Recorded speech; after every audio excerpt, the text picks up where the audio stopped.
right now, the first all-female spacewalk. We bring you footage straight from the International Space Station. Next, fighting continues between Syria and Turkey. This morning, a crucial vote on the ban of vape products in New York. Plus, it's almost Bonnie's basketball season. We spoke to coaches Mark Schmidt and Jesse Fleming and their players to find out what you can expect this upcoming basketball season.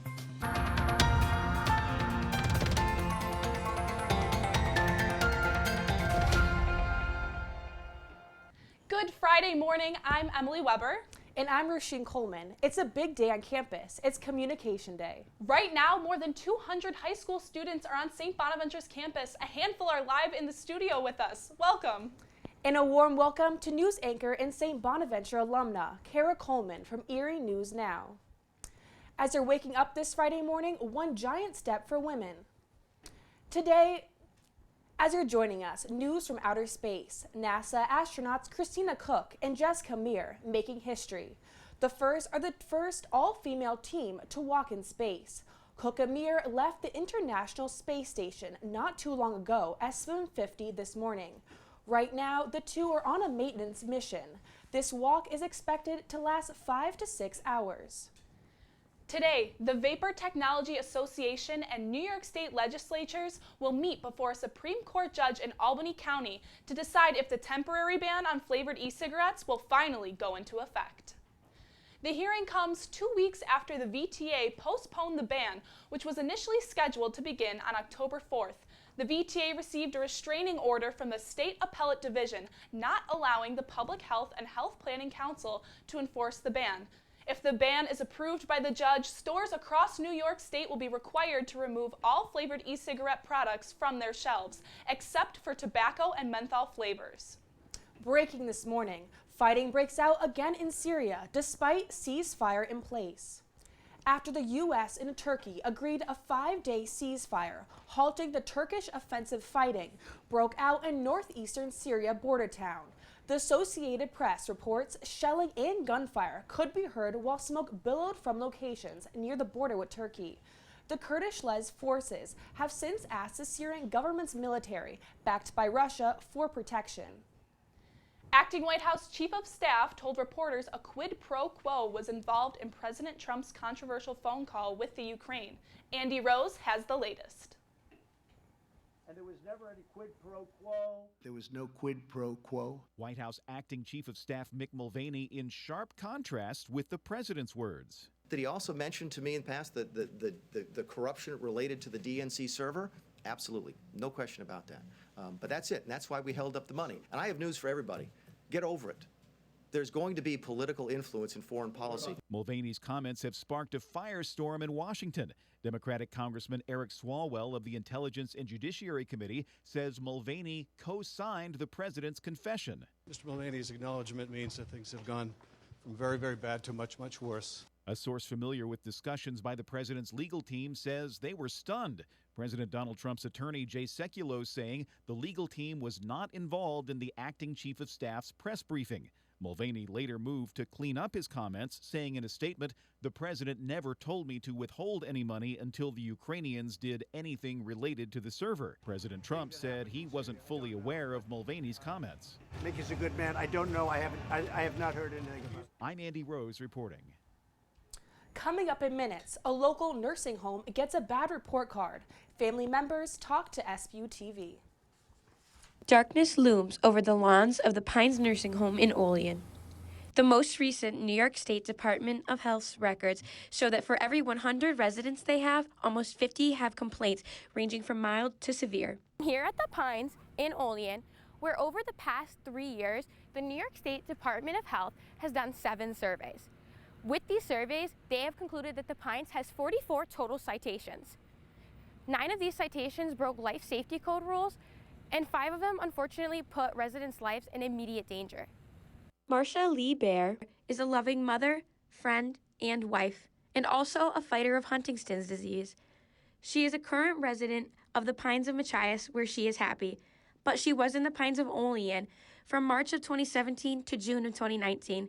Her husband John and daughter Samantha are currently fighting the Pines of Olean for maltreatment.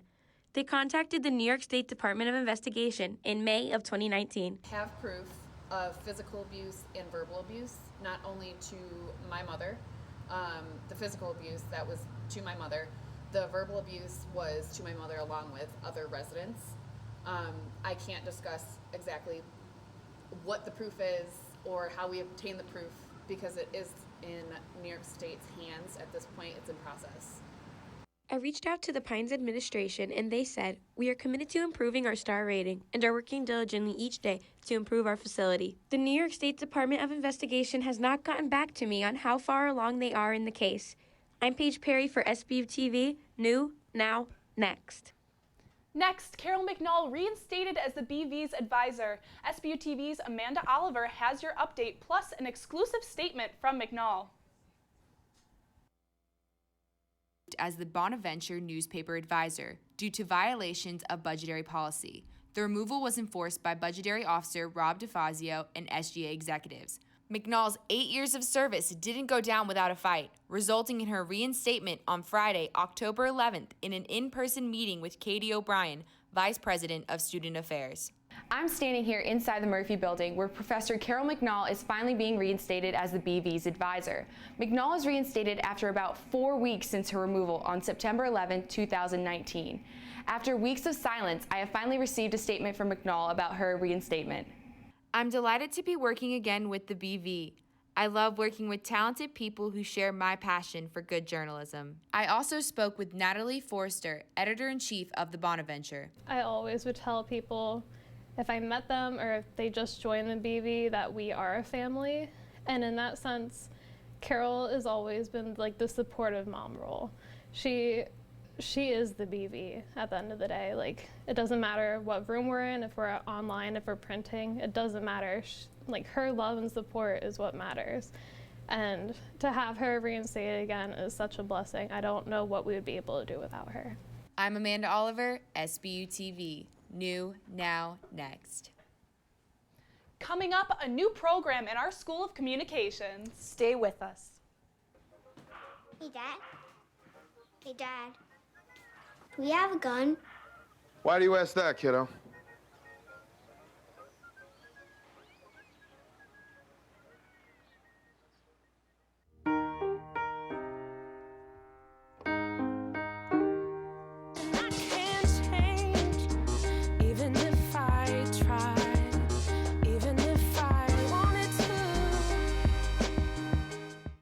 You told me not to talk to strangers. You told me not to cross the street without looking both ways. You told me not to touch the stove. You told me not to do drugs. You told me not to drink and drive. You gave me so many messages about how to stay safe. Why didn't you keep me safe by properly storing your gun?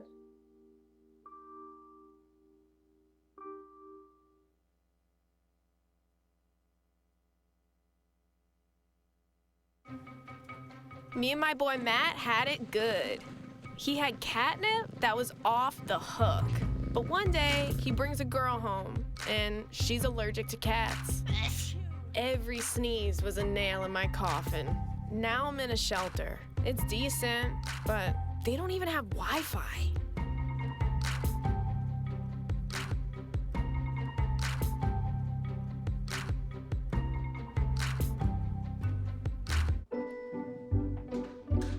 What are you looking for?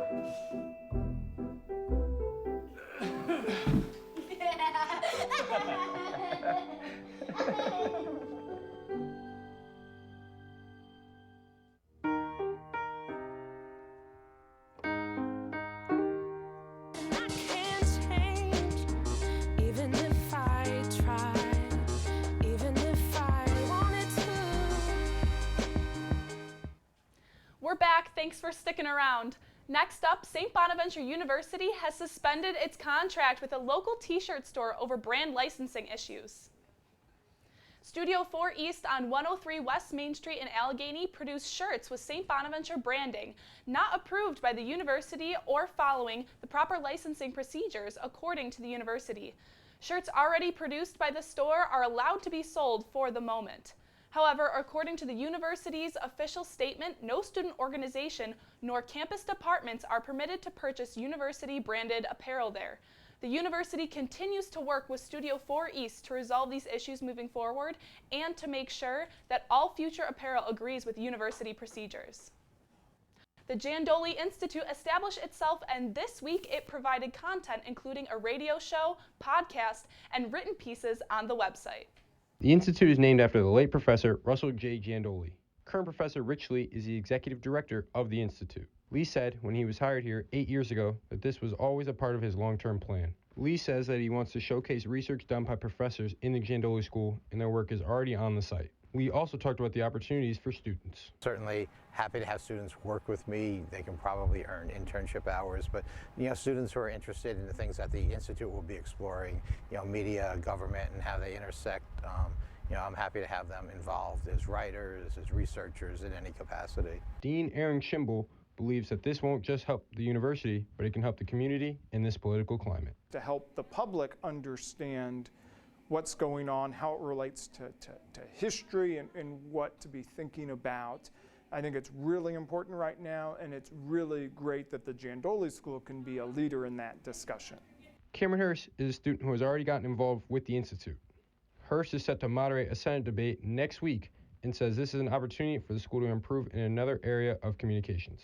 In this school, we do sports communication really well, and we do, your newscast really well, your weekly news. I think this gives us an opportunity to really enter into the political landscape a little bit more. The JanDoli Institute caps off their week of events today at Comm Day, where local high school students are visiting the university. The Institute is hosting a workshop titled The Road to the White House Travels Through St. Bonaventure. For Sbu-Tv, I'm Isaiah Blakely. New, now, next. Lee says in the future he's looking to do more detailed research papers and potentially a conference down the line. Winter is coming, and now Hearts for the Homeless needs your donations more than ever before. You may have noticed the red donation bins in the town of Olean before. These bins are for Hearts for the Homeless. With the winter months approaching quickly, it is now as important as ever for the homeless to have jackets, hats, and gloves to keep warm. Hearts for the Homeless has their headquarters located in Tonawanda, New York. However, they have 10 bins located here in Olean at places such as Walmart, Olean High School, Washington West Elementary School, and more. Pictured now is a map of Olean indicating where the bins are located, marked by a red dot. I reached out to Donna Blar, office manager and volunteer coordinator, and she gave me a statement. She stated the importance of providing the homeless and poor a way to combat the cold weather in winter. She stressed their need for these items on a continual basis to get them through the season of winter. As you may have noticed, winter is quickly approaching. The need for jackets, hats, and gloves are now more than ever. No one ever said donating was a bad thing, did they?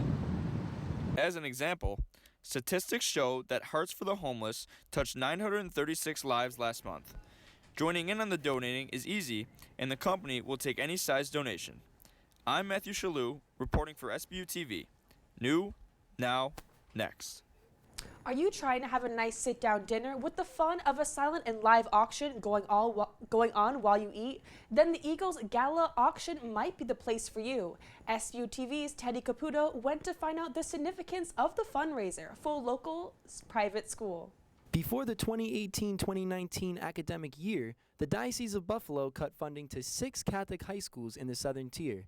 Ever since, only 2 remain, Notre Dame High School in Elmira, New York, and Archbishop Walsh Academy right here in Olean. Although these schools closed due to the budget cut, Walsh is confident they won't be one of them. We have a lot of benefactors that support the school, and so we've been able to weather that storm, and we have a lot of great strategic plans for the future to make sure the school is here for many years to come. One of these plans is focusing on their 2 biggest fundraisers, the St. Patty's Day fundraiser and the Eagles Gala auction. Both fundraisers raised nearly $200,000 last year, which Walsh invested in many areas, including scholarships for students and over 30 clubs, organizations, and sports teams. I talked to a couple patrons at Walsh to talk about the importance of the Eagles Gala auction coming up. Well, it's a great opportunity for the community to see what the children do, how they grow, how they help with the event. And it's just a good way to see the youth progress. And if you do this year after year, you actually see them growing on stage, which is pretty cool. They have a great night, and they remember this because you will see a lot of this, and not all, but many of the same people who come tomorrow night will come in March to the St. Patrick's celebration. So that just breeds that network of people that support us and believe in what we're doing. So again, it's like a family. I'm standing inside the Archbishop Walsh Academy Gymnasium, where they are currently setting up for the Eagles Gala auction right behind me. The Quick Fine Arts Center at St. Bonaventure University hosted the first Eagles Gala auction back in 2011.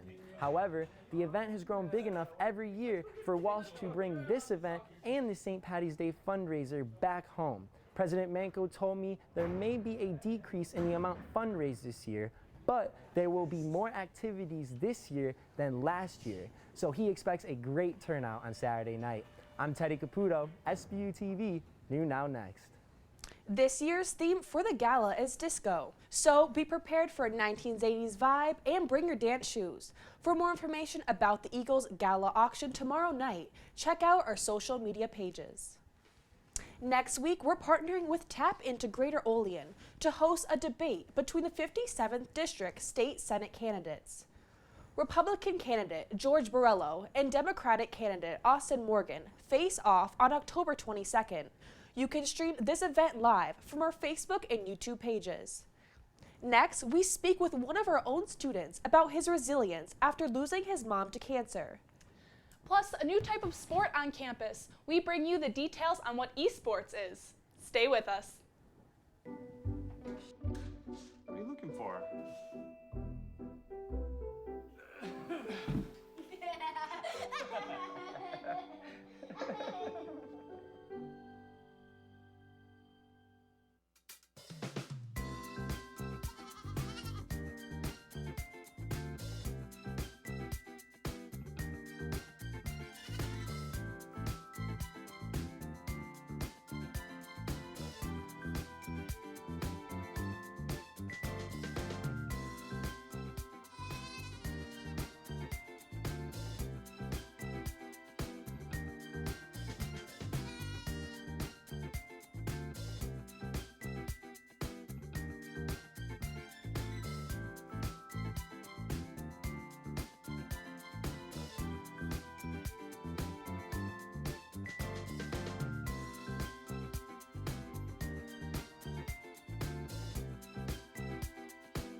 There was an old woman who lived in a shoe. She had so many children, she didn't know what to do.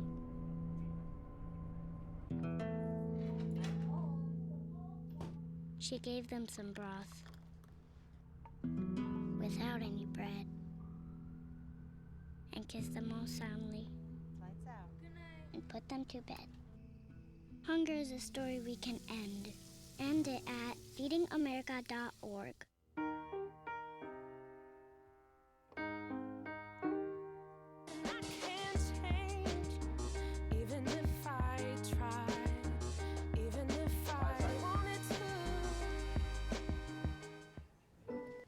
Welcome back. A student athlete who perseveres after suffering a tragic loss. Justin Myers tells you the story. Yolanda Dyke, a woman who battled breast cancer and brain cancer, never let cancer take away her joy. She lost her battle with brain cancer on January 18, 2019.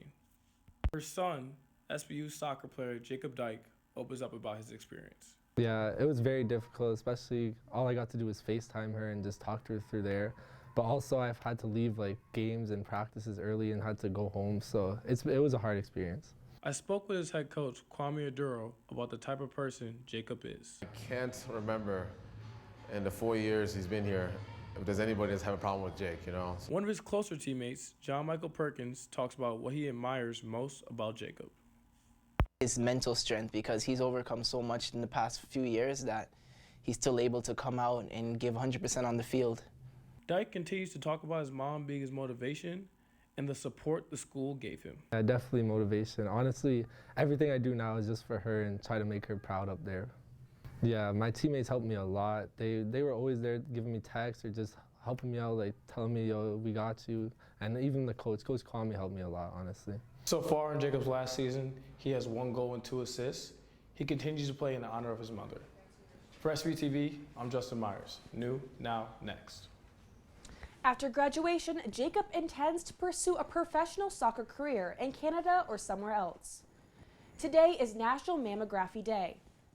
This is part of National Breast Cancer Awareness Month and is celebrated every year on the 3rd Friday in October. The goal is to remind women that mammograms can often detect medical problems before they experience any symptoms. Early detection is the best defense against the most common cancer diagnosed in women. Imagine a projected $1.5 billion sports industry where tournaments can gain over 40 million online viewers. It isn't your normal football or basketball, though. Sbu-TV's Ethan Pryor takes you inside the world of eSports. Sports sensation taking over the sports world. Some of the most popular games being Fortnite, League of Legends, and Overwatch. Bonaventure's Rob DeFazio says eSports are hitting the prime time. And it's gotten to the point where, national broadcasts are showing these, like ESPN Plus or ESPN2. A few weeks ago I turned on and there's commentators, play-by-play and color commentators talking about other people that are playing these online games. Along with the explosive rise of professional gaming comes the stigma that video games are bad for the health of players. Now, we've all heard it said before, stop playing those video games, they'll rot your brain. But the truth is, video games and esports can help with cognitive functions, such as improved brain speed, memory, and coordination. Facts like these are something that Bonaventure sophomore Frankie Morelli, an esports captain, is no stranger to.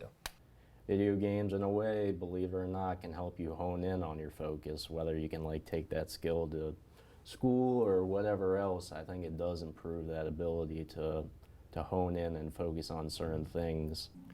With teams winning up to $10 million in tournaments and more than 200 universities offering a total of $16 million in scholarships in the 2018-2019 school year, this, in time, is the direction that Bonaventure hopes to go. We're just trying to create the framework to do that at our school right now.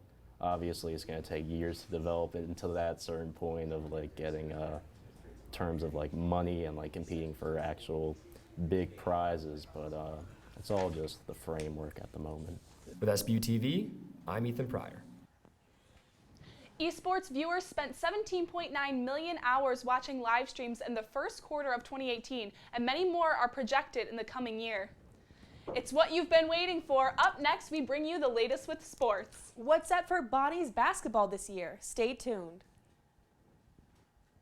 There are 16 million children struggling with hunger in America. This is a serious problem, but one we can solve. Visit feedingamerica.org to help. Together we can solve hunger. Together we're feeding America.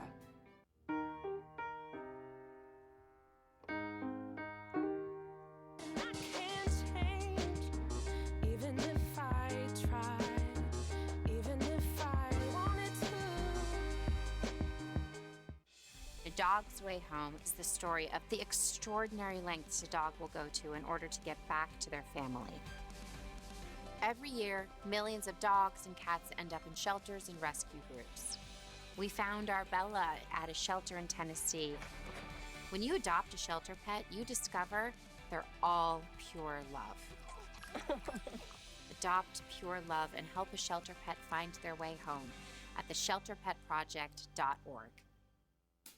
1 in 3 adults has pre-diabetes. 1 in 3.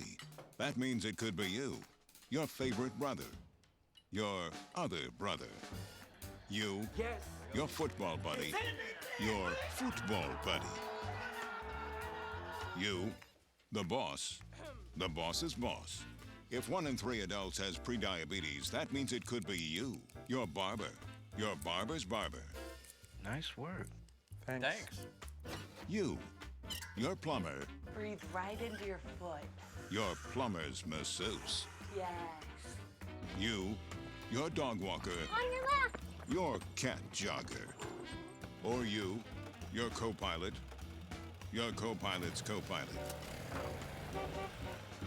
While 1 in 3 adults has prediabetes, with early diagnosis, prediabetes can be reversed.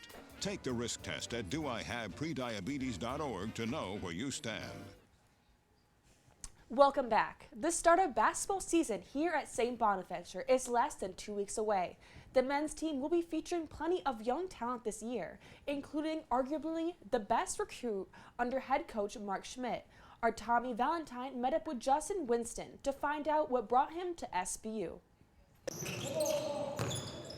After a strong finish to the 2018 season, the Bonnies have reloaded for 2019. At the head of this year's freshman class is forward Justin Winston, rated by 24/7 Sports as the second highest ranked recruit for St. Bonaventure in the last 20 years. Despite receiving offers from schools like Connecticut and Virginia Tech, it was Coach Schmidt who made the difference in Winston's decision. I kind of just felt like a comfortability. He was kind of different from all the other coaches who kind of just needed to play. Coach Schmidt actually wanted me to play for him, so I just felt like the love. After graduating from Immaculate Conception High School in New Jersey, Winston spent a year in prep school at Putnam Science Academy, the same prep school that standout sophomores Kyle Lofton and Oshun Oshunyi attended. Once Schmidt went to see Winston play, he knew he had the makings of another potential star. We saw a guy that really knows how, enjoys playing, open court type of guy. I always say has junk in his trunk. But in terms of beating guys off the dribble and all that stuff, he's an open court foreman, which excites us.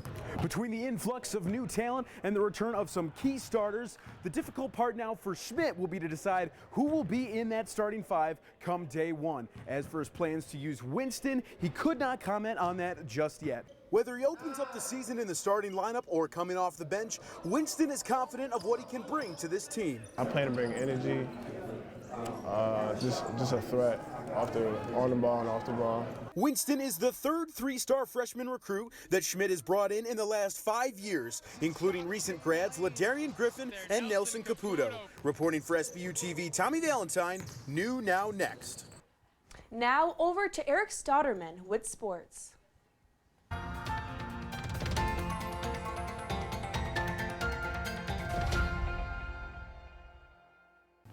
Thanks guys, and thank you for everyone for tuning in to Sbu-Tv Sports. I'm Eric Stotterman. We have another very exciting segment this week as basketball has finally arrived. The St. Bonaventure men's and women's basketball teams hosted Media Day on Wednesday, and Sbu-Tv Sports went to Media Day and caught up with both teams. First was the women's team, who talked about their goals for this upcoming season. I think we can be really competitive in the Atlantic 10. It's going to be a day-to-day, week-to-week thing, but there's no reason that we can't have success in this league. Coming in new, it's a lot of excitement, but we have a lot of, as many returners that we still have a lot of new faces. So the biggest thing for us is just to be competitive. I expect this team to achieve really, really big things this year. We have a history of success, and that's something that we're trying to get back to. I want every team, when they come into this gym or we walk into their gym, to think, oh gosh, we have to play St. Bonaventure again. Senior captains Deja Logan and Amanda Oliver believe they can make an impact this year, both as leaders and skilled players. My role as a captain is to be a relationship builder. I would say that I have very strong relationships with everyone on the team. I take pride in it, and I feel like that just helps the team stay connected. Hope to bring positivity in all of the girls and hope to help push them beyond their limits and help have a successful season for all of us, as they do for me. I learn from them as they learn from me, and they strive. They make me want to be a better leader, a better person, a better player. Next was the men's team, who are looking to build off their very exciting finish to last season. So this year, hopefully our defense can remain a constant, which is the emphasis every day in practice, and hopefully we can get better offensively. Taking better shots, getting more stuff off of our defense. Amadi Ekpezi is coming in this season as the only senior on the roster. Head coach Mark Schmidt expresses the hard work he endured over the summer. He went to work, and you look at him now, he's lost half a body, and he put the words into action. He's been committed, he's been disciplined, he's lost, I think, 35 pounds. So it's made him more agile. It's made him, quicker on his feet. He can run. He's in better, he can play longer. He can sustain it longer. And so he's named captain, which speaks volumes, for a kid that played 10 minutes a game last year and didn't have a very good year. Just speaks about what the kids think of him, his teammates think of him as a player, but more as a person, someone with character. Sophomore Dominic Welsh adds that this year is Thank you, Eric. A giant dancing egg, dancing skeletons, and a magic trick. What do all these have in common? They are a part of the SBU Theater production of Lines opening next week. I went behind the scenes to give you the full story. 1, 2, 3, 4, 5, 6. 1, 2, 3, 4, 5, 6. 7 actors prepare as opening night of the SBU Theater production of Lines draws near. Lines is an original play devised by director Ed Simone. Set as a surrealist vaudeville piece, Lines combines the ideas of dreams and reality, switching between modern and Shakespearean elements. Simone is excited about the opportunities an original piece offers new actors. This is the backstage area where the actors are able to make their transformations from character to character. Being an original show, the 7 actors are able to put their own personal, never-before-seen touch on the characters they play. And if you happen to stop by and see the show, you might catch a familiar face or two. One actress, Sarah Wright, talks about the relevance of the plot today. I think that it just shows that theater can stand the test of time. No matter what is happening in history, it will always be there. Lines will be here in the Garrett Theater starting next Wednesday. Sbu-Tv, new, now, next. The show runs from next Wednesday to Saturday, starting at 7:30 p.m. Tickets are available at the Quick Center box office. And don't forget to tune in to the election debate Tuesday. At 7 p.m. on October 22nd, you can watch candidates George Borrello and Austin Morgan square off live on our Facebook page. Thank you for sticking with us this Friday morning. We hope you have a wonderful weekend, and thank you to everyone who joined us in the studio this weekend. Tune in next Wednesday at 10 a.m.